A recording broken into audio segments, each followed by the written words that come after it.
Hey guys, so I wanted to do another video. It's Friday right now and I'm super bored. So I thought, like, why not make another video?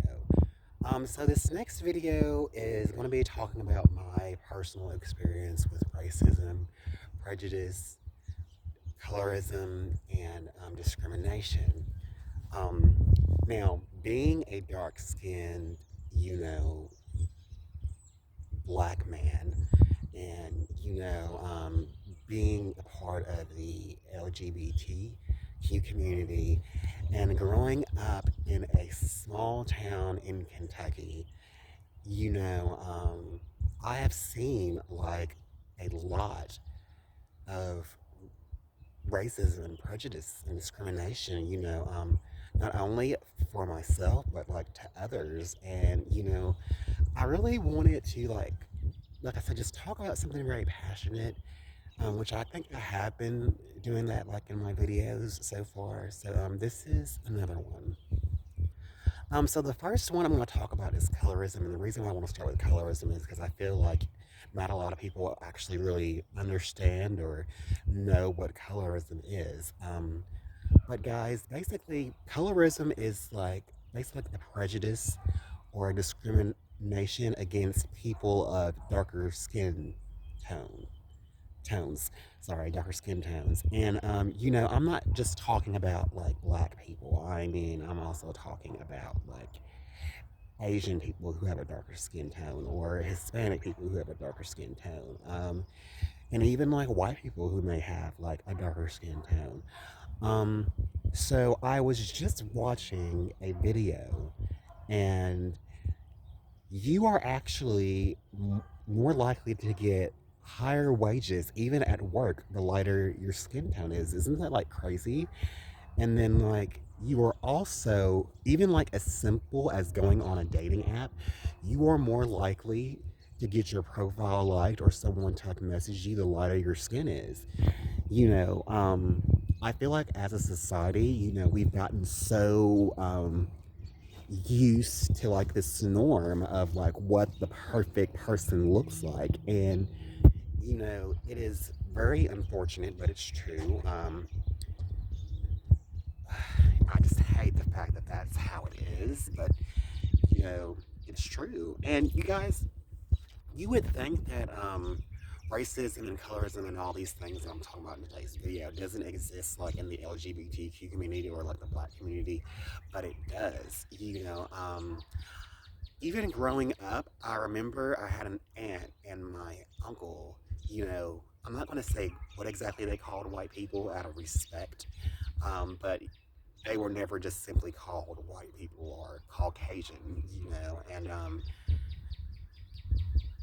I didn't really realize it till I was older, but like, they were very racist and prejudiced. They would say like these things, and just thank goodness I, didn't, feed into that, or that wasn't really, I guess, instilled in me. Like, even as simple as music, my dad would be like, that's white people's music, or, people would be like, that music's too girly, and so it's just like, it was very like I'm trying to figure out the right word.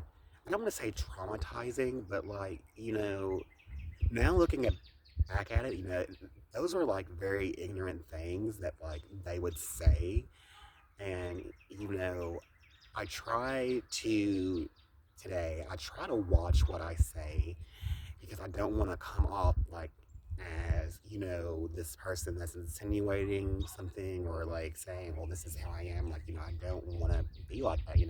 I generally try to be a good person. I try to be a good man, and I try to do right by people and show people the utmost respect, just like I would want to be shown respect.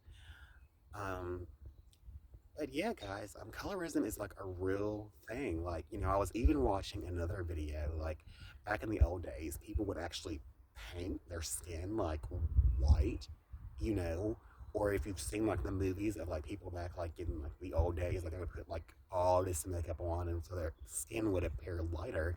And even today, like people still do that. Like, people want to wear, both men and women, will put on the foundation to make their skin look, more lighter, and, we just need to remember that, we're perfect just the way that we are.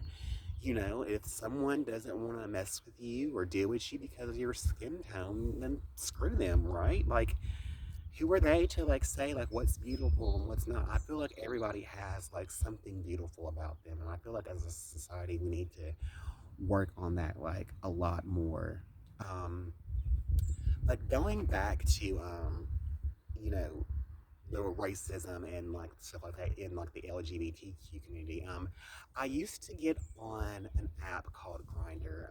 For those of y'all who don't know what Grinder is basically like a hookup app for like gay men, or should I say, men of the LGBTQ community. And people. I remember when I was on Grindr would say some really hurtful things. Like I think like the most hurtful thing that I got said to on there was like this was like I want to say like maybe like a year and a half, 2 years ago.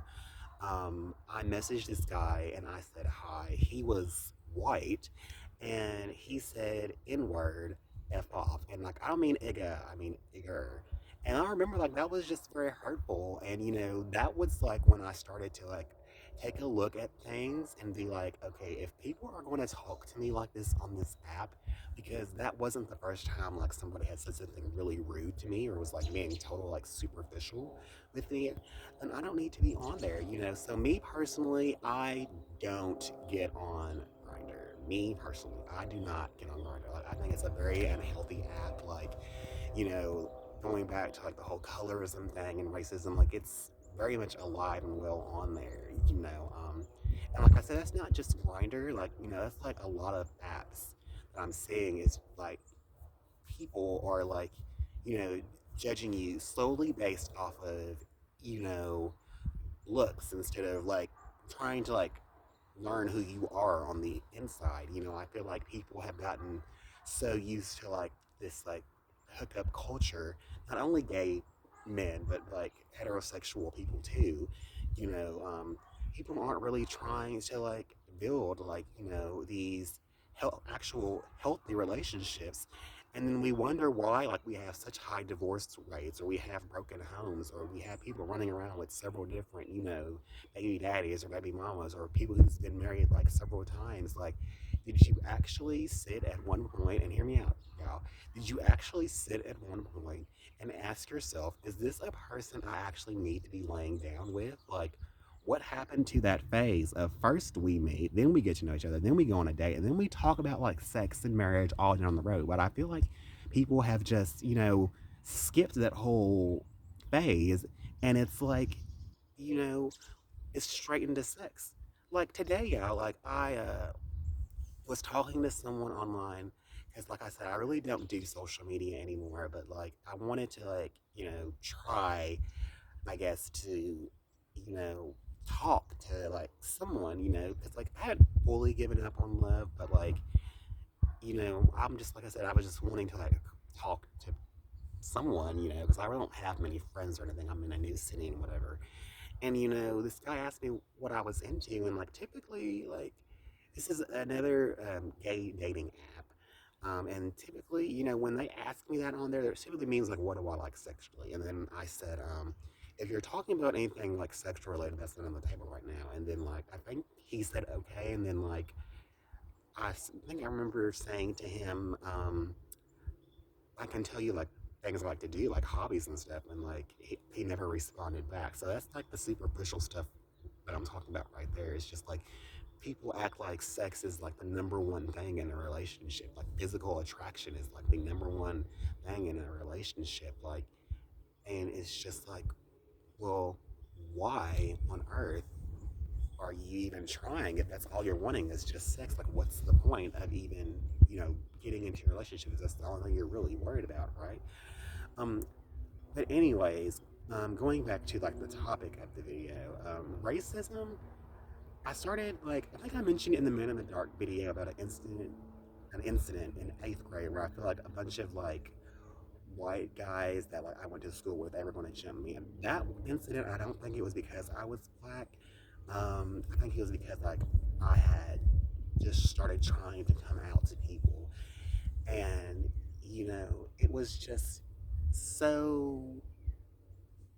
I remember being scared that day, like, in which there was like some other like black kids that I had, you know, I wouldn't say we was like friends, but like they had my back, and I appreciate that. But that was the first time, like, I experienced, any kind of like prejudice, like, and like I said, that wasn't because of like my skin color. It was because of, my sexuality. And I mean, maybe some of it had to do with my skin color, but like me specifically, I remember that it was more so about me being gay. And so, it really is just a huge like blow to the heart when people act like, because of what you are, you're not human. You don't have feelings. You're less than, and that is something I had struggled with for years, with struggling with low self-esteem and even like body image and stuff like that. When I have people that say that my skin color's not right, or I don't have the right body, or it's just all these like requirements and things, just to simply, get to know someone. It's hard, you know, um, just growing up like in the South, like, I used to think like Kentucky wasn't that South, but like it is now. I can definitely say it is definitely the South. Um, which I'm not saying everybody in the South is like racist, but like we do have like a lot more work to be done like down in the South, especially when it comes to like gay people, people who are dark skinned. And like I said, that's not just black people of, African descent, it's other races too. There's just like a lot, and then I do also struggle. I guess you could say I struggle, but I do also have like, history of, people judging me off of like mental illness and, drug addiction, like people want to try to devalue like what I'm going through, like saying like, well, you're not the only person who's had this happen to, or whatever. Like, y'all, listen, you don't ever, and I repeat, you don't ever try to devalue or try to demoralize or try to like water down what somebody has been through, especially when it comes to like abuse, when it comes to mental health. You never ever do that, because then that makes them build up their walls. That makes them, you know, look at themselves worse than what they already do. Like, you don't ever tell someone that's been raped or, has gone through like an abusive relationship, or a struggle to get clean. Like, you're not the only one. They know that already. Why the F are you telling them they're not the only one? Like, and that point in time, sometimes, and it's from personal experience, you feel like the only one. I could be in a room full of addicts in a freaking 12-step meeting.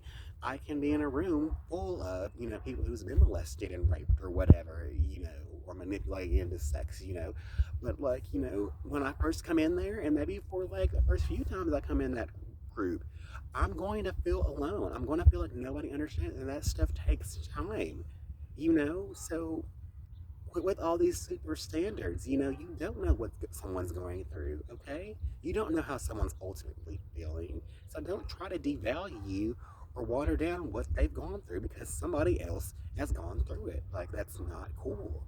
Um, you know, um, and as far as discrimination with being black, this is a perfect example. Like, I'm pretty sure people remember Family Video. They basically shut all their stores down during COVID. But I remember like when I would apply for Family Video, like I would get interviews and I would never get hired. And then like when I started to notice, that like the only people that they really hired were like preppy white boys or girls, you know, I thought to myself, are they being racist? Like, I never see anybody in here that's black. And then going outside of black, just Asian, Hispanic, like, has anybody ever else noticed that? Like, maybe it's just like the area where I'm from, but like when I would go into Family Video, I would never see anybody of color. Like, I would never see anybody black, Asian, Hispanic, even mixed. I never seen that. And like I said, a majority of them were young, and they were like probably no more in their late teens to 20s, and so it was just like, wow, like we're still dealing with this in the 21st century. We've had a black president, we've had women running for presidents, and we're still dealing with the same stuff that was talked about like during the civil rights movement. Like, what is going on in our society? You know, um, Lord. And then, like, I want to say another situation. I was 15, or should I say, I want to talk about another situation. I was 15 at this Christian based youth center in my hometown that's no longer open. And then, like, one of the kids, I think, had mentioned to the lady that I was gay. And she said we couldn't have it here. So I had to leave. And, like, I didn't know that at the time. Like I said, I was young. I didn't really understand much about racism or prejudice or discrimination or anything like that. But, like, I could have like had that place shut down. I could have. My parents could have sued. Like, and it was just crazy. Like how I didn't really think about that. I never went back after that. But like now thinking about it, I was like, I could have sued that place. Like I said, they got shut down anyways. But like it was just crazy. Like you're claiming to be a god, but you're telling someone who's gay, well, they can't be there. Like, I wasn't there with, like, my boyfriend, or I wasn't, in there hooking up with people. Like, so why am I not allowed? Because, I'm gay, prejudiceness, discrimination. People think that that's just, like, because of race. No, it's because of, like, actual skin color. It's because of actual sexuality. It's because of actual, like, mental health. It's because of sex. When I say sex, I don't mean like love making. I mean like like gender. Trans people, are going through it right now. They're trying not to like want people in like even middle school and high school to like learn about like gender identity. Like what is going on, y'all? Like we need to quit doing this. Like we need to remember that we're all God's children, that we're all equal. And when we try to play like who's less than, who's worth more, then the world, like it is now, gets effed up. And then, of course, we have all this negative crap going around. Of course, we're afraid to be ourselves. We're afraid to show our faces. I even thought about bleaching my skin. I was like, well, maybe that's the reason why I can't get in an actual relationship, or like I'm not like, really like maintaining, you know, these, superficial friendships or whatever, these fake friendships, I guess if you want to call them. Maybe that's why I can't fit in like when I go to like any group setting because of my skin color. And I shouldn't have to do that. You should love me for who I am. I'm not doing nothing to you.